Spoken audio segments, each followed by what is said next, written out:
North कोरियानि दैदेनगिरि किम जं उना गावनि रौनियाफोरखौ जाम्बा बानायदोंमोन। जेब्ला इउक्रेना बिसोरखौ दावहायाव हमदोंमोन अब्ला बिसोरो बुंदोंमोन जों सानोमोनदि जों ट्रेनिं लागासिनो दङ।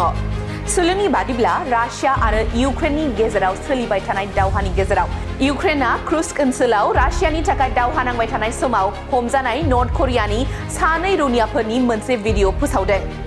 बेखौ इउक्रेननि बेरेखायै रासियानि दावहायाव नर्थ कोरियानि लोब्बा थानायनि फोथायजाथाव फोरमान महरैबो बरनायनाय जादों।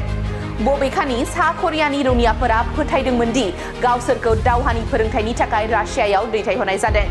फारसेथिं रासियाया बिसोरखौ थोंजोङै इउक्रेननि बेरेखायै दावहायाव दैथायहरदोंमोन।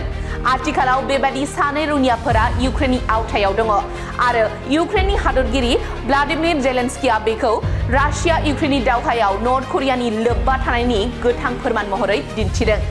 इउक्रेननि संगालि एजेन्सिया फोसावदों दि नर्थ कोरियानि सानै जोखोम जानाय रौनियाफोरखौ गावसोरनि जिम्मायाव लादों। बिसोर रौनियाफोरखौ फाहामथाय होनो आरो सोंथि खालामनो थाखाय किफआव लांनानै थांदों। इउक्रेननि रैखाथि सिबिथाया मोनसे भिडिअ फोसावनानै नर्थ कोरियानि हमजानाय सानै रौनियाफोरखौ दिन्थिदों। एसबिइउनि सासे बुंथिगिरिया बुंदों बिसोरखौ गेजेर हायुंआरि आयेनजों गोरोबनाय थासारियाव दोननाय जादों।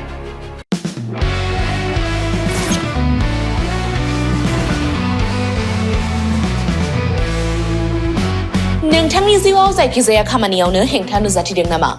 गोब्राब नाजासेयावबो जिउआव जाफुंसारनायखौ मोननो हायाखै नामा? जुदि नोंथाङा बेफोर बायदि जेंनाफोरजों मोगा-मोगि जानांदोंब्ला बे खेबनिफ्राय जिंगासिनांगौ गैलिया। मुलुग दरबाराव तन्त्र मन्त्रनि थाखाय बयनिख्रुइबो मुंदांखासिन थावनियानो जादों मायां। मायांखौ साधु बिद्यानि रायजो होननानैबो मिथिनाय जायो। बे मायांनिफ्रायनो तान्त्रिकनि सोलोंथाइ लानानै फैदों मुंदांखा रबि कबिराजआ। बिथांनिफ्राय नोंथाङा नोंथांनि जिउनि गासिबो रोखोमनि जेंना जेंसिफोरखौ सुस्रांनानै लानो हागोन।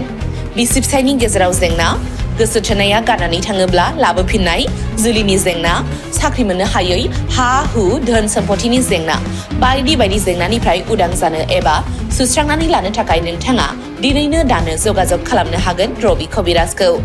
रबि कबिराजखौ जगाजग खालामनो थाखाय मबाइल नाम्बार 7099193841 एबा 7086047381 आव कल खालामनो हागोन।